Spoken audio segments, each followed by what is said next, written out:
If we talk about World War II, then how do we forget about Soviet aircraft? Because they performed some of the most important roles in the war that most people still don't know about, and those who do rarely talk about them. These aircraft were everywhere, intercepting, hunting, striking, surviving brutal conditions most machines couldn't handle. They were built for punishment, and they delivered it back even harder. And we made this video specially for you to show you every detail about these beasts, so this video is going to be more interesting and informative than you think. Well, let's start with Ilyushin Il-2 Shturmovik. Funny thing about the Eastern Front, you didn't need elegance to survive it. You needed something that could take a beating and still crawl home. That's exactly where the Il-2 Shturmovik earned its reputation. Designed starting in 1938 and pushed into production by 1940, this aircraft wasn't built to impress. It was built to live low over the battlefield, ripping into tanks, vehicle columns, and front-line positions that other planes struggled to reach. Its construction reflected that mindset, a mixed wood and metal airframe chosen because it could be produced fast, repaired fast, and built in staggering numbers. What truly separated it, though, was the armored forward section, a steel bathtub wrapping the engine and cockpit, carrying roughly 700 kilograms of armor. That protection let pilots fly straight into gunfire and keep coming back. By war's end, 36,183 had been built. Early factory pricing hovered around 236,100 rubles in 1941, then dropped as production became brutally efficient. Petlyakov P-2. Some aircraft earned their place by being perfect at one job. The PE-2 earned it by refusing to stay in one lane. Its story begins with a first flight on 22 December 1939, followed by frontline service in March 1941, just in time for the war's most desperate phase. Officially, it was a dive bomber, but in reality, it became a battlefield multi-tool. Crews flew it on reconnaissance runs, tactical strike missions, heavy fighter conversions, and even night fighter duties through specialized variants. Structurally, it was modern for its time, using an all-metal stressed skin airframe with fabric limited mostly to control surfaces. That design gave it speed, durability, and adaptability, which is why it quickly became the backbone of Soviet twin-engine tactical bombing. At its height, it dominated that category along the front. Production reached 11,070 aircraft, not counting PE-3 derivatives. Wartime accounting lists often cite a selling price around 273,000 rubles, though those figures varied by plant, year, and reporting method. Yakovlev Yak-3. If most Eastern Front dogfights happened close to the ground, the Yak-3 was built to own that space. Its roots trace back to the Yak-1M development line, which first flew on 28 February 1943. Frontline introduction followed in June 1944, with production running from March 1944 through August 1946. The goal was simple: a tactical fighter that could dominate low-altitude air combat where the war actually lived. To simplify manufacturing and conserve aluminum, one prototype path even used a wooden wing, shaping the aircraft's light, responsive character. The result was a compact fighter that thrived in short, violent engagements above advancing armies. A total of 4,248 Yak-3s were built. While no single factory price defines it, wartime public subscription campaigns often raised about 100,000 rubles to fund the construction of a fighter like the Yak-3, giving civilians a direct hand in its creation. It served widely with Soviet units, and famously with the French Normandy Niemen Regiment. Lavochkin La-5. The LA-5 didn't begin as a clean-sheet victory. It started as a problem that demanded a bold fix. designers took the underperforming LAGG-3 airframe and replaced its inline engine with the Shvetsov Ish-82 radial, instantly transforming a struggling fighter into something dangerous. The first LA-5 flew in March 1942, and by July, it was already entering service. What followed was one of the Red Air Force's most important turnarounds. Built in 9,920 examples, the LA-5 became a familiar sight across Soviet airfields.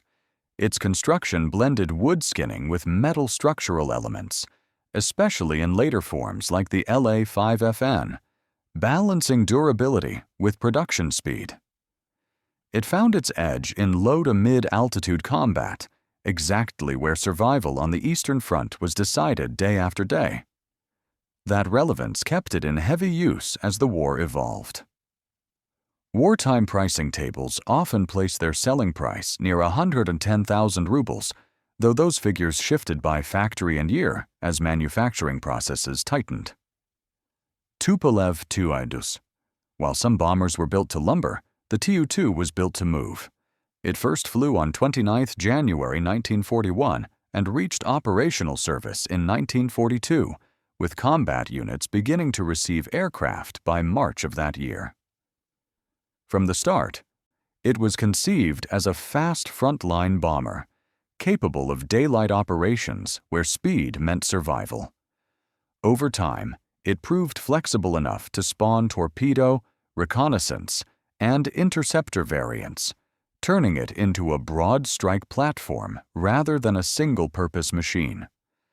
Its structure reflected modern Soviet engineering, using all-metal construction with extensive duralumin elements to balance strength and performance. Production ultimately reached 2,257 aircraft across wartime and immediate post-war runs. The Tu-2's reputation grew strongest during late-war Red Army offensives, where it repeatedly showed its value in the push west. Unlike some Soviet types, its unit cost in rubles is difficult to pin down reliably, as factory records vary widely, and no single figure is consistently supported across open historical summaries. Polikarpov Po-2. If you judged the Po-2 by speed or looks, you'd miss the entire point. This aircraft earned its place not by power, but by presence. Originally called the U-2, its name officially changed in 1944 to Po-2, honoring designer Nikolai Polikarpov. What made it deadly wasn't performance, it was availability. These planes handled everything others didn't have time for: liaison flights, reconnaissance, light attack, medical transport, and relentless night harassment raids that shattered sleep and nerves. Slow, quiet, and everywhere, Po-2s became airborne ghosts. Production numbers remained staggering, commonly estimated between 20,000 and 30,000 aircraft. Wartime pricing tables list a selling cost near 26,000 rubles, reinforcing its reputation as a low-cost workhorse. This aircraft, first flown on 24 June 1927, was already old before the war even began, yet it became one of the most useful machines the Soviets had. When faster aircraft were tied up elsewhere, Po-2s quietly handled the unglamorous jobs that still decided wars. Yakovlev Yak-9. You don't become the backbone of an air force by accident. The Yak-9 stepped into frontline service in October 1942 and simply refused to leave. Built as a single-engine fighter that could adapt instead of specialize, it went on to become the most produced Soviet fighter of the entire war, with 16,769 aircraft completed. Designers used a lighter metal structure than earlier Yakovlev models, which opened the door to heavier weapons, extended range, or specialized equipment depending on the variant. That flexibility reshaped its career. Some Yak-9s hunted armor with heavy cannons. Others escorted bombers deep into enemy territory, while different versions focused purely on air combat. It wasn't rare to see the same basic aircraft doing completely different jobs across the front. Soviet units relied on it everywhere, and Allied squadrons like the famous French Normandy Niemen flew it in combat. Exact factory prices varied by year, but its enormous production run kept costs efficient, allowing it to remain in production until 1948. Lavochkin LA-7. There's something quietly intimidating about a machine that arrives late and immediately proves it belongs. Introduced to Soviet fighter units in late 1944, the LA-7 represented the peak of Lavochkin's piston engine development. Around 5,653 were built, and nearly everyone went straight into hard frontline use. Its airframe blended metal and wooden components, refined to reduce drag and improve speed without complicating mass production. That refinement paid off. The LA-7 could meet German fighters like the FW-190 at frontline altitudes and fight them on equal terms. Although designed as a fighter, it didn't stay locked into one job. Units flew it on interception duties, ground attack missions, and even reconnaissance work when needed. Compared to earlier designs, its improved landing behavior and cleaner aerodynamics reduced maintenance strain and kept more aircraft combat ready. Precise factory cost figures remain difficult to compare, but production was clearly streamlined by this stage of the war, allowing the LA-7 to deliver agile, late-war air power when it mattered most. Mikoyan Gurevich, MiG-3. The MiG-3 tells the story of a war that didn't unfold the way designers expected. On paper, the MiG-3 looked impressive: strong climb performance, excellent high-altitude speed, and metal-skinned wings and fuselage built around a conventional piston engine. In practice, most Eastern Front airfighting happened much lower. Down where the ground decided survival, the MiG-3 struggled, forcing pilots to use it mainly as an interceptor and, at times, adapt it into a fighter bomber. Even so, its speed and climb rate made it valuable early on, especially during the defense of cities like Moscow against bomber raids. That performance came at a cost. Maintenance demands and fuel consumption were high, making it an expensive aircraft to keep operational. But early in the war, the Soviet Union needed every capable interceptor it could keep airborne. This aircraft was first flown in late 1940 and entered service in 1941. About 3,222 were built before production priorities shifted. It was created to confront high-altitude threats, specifically German bombers operating far above the battlefield. All right, now let's move to Ilyushin Il-4. Well, structurally, it incorporated duralumin wing elements, strengthening the airframe while keeping weight under control. That balance allowed it to operate at extended ranges, including early raids into German territory, such as the long-publicized attacks on Berlin in 1941. More than 5,200 were built, making it one of the most numerous long-range bombers the Soviet Union fielded during the war. Its value wasn't tied to a single role. Developed from the earlier DB-3 and entering production by 1940, this twin-engine aircraft became one of the USSR's main long-range bombers. Long before Soviet troops reached westward momentum, the Il-4 was already carrying the war far beyond the front lines. It flew strategic strike missions, deep bombing raids, and naval torpedo attacks, often far from friendly air cover. The same aircraft type could support land campaigns one week and strike shipping the next. That dual capability made the Il-4 economically flexible despite its size, justifying its continued production throughout the conflict. Petlyakov Pi-8. Some aircraft exist to be seen. The P-8 existed to go where almost no one else could. Long before most Soviet heavy designs matured, This bomber had already flown, first lifting off in 1936 and slipping into service around 1940. What made it singular wasn't performance alone, it was identity. The PE-8 remained the only four-engine heavy bomber the USSR fielded during the entire war. Built mainly from all-metal structures with fabric-covered control surfaces, it traded elegance for endurance and payload. Defensive machine guns and cannons bristled from its frame, protecting it during long, slow night missions when escape depended on survival, not speed. Those missions were brutal. PE-8s struck airfields, rail hubs, and deep strategic targets, including the dangerous 1941 raids against Berlin itself. Only about 93 were ever produced, restricted by engine shortages and industrial priorities. Complex to maintain and expensive to operate, the aircraft was used sparingly, transforming it into both a strategic weapon and a morale symbol across Soviet aviation units. Sukhoi Su-2. Before the war fully revealed its shape, the Su-2 was already in the air.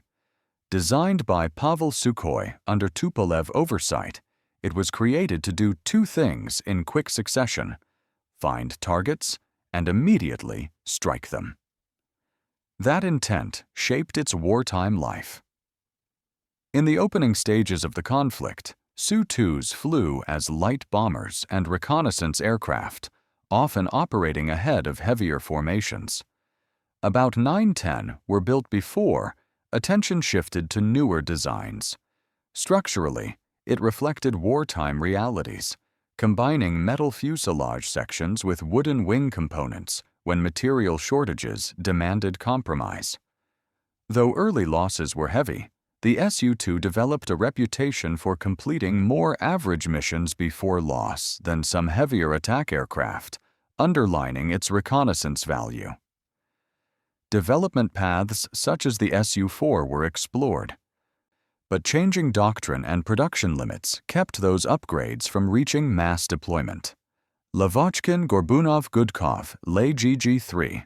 At the moment Germany crossed the border, the LeGG-3 was already waiting on Soviet airfields. It was built in more than 6,500 examples by 1944, and it became one of the most common early war Soviet fighters despite its mixed reputation. Its structure told the story of wartime scarcity. Large portions of the airframe were made from delta wood, layers of laminated timber bonded with resins to conserve metal supplies. The result was strong, but heavy. Armed with cannon and machine guns, and later capable of carrying rockets or light bombs, the LeGG-3 was tasked with interception and direct engagement. In practice, the limited engine power left it struggling against more agile opponents. It first flew in March 1940 and entered service in early 1941, intended to replace outdated biplanes and meet modern fighters on equal terms.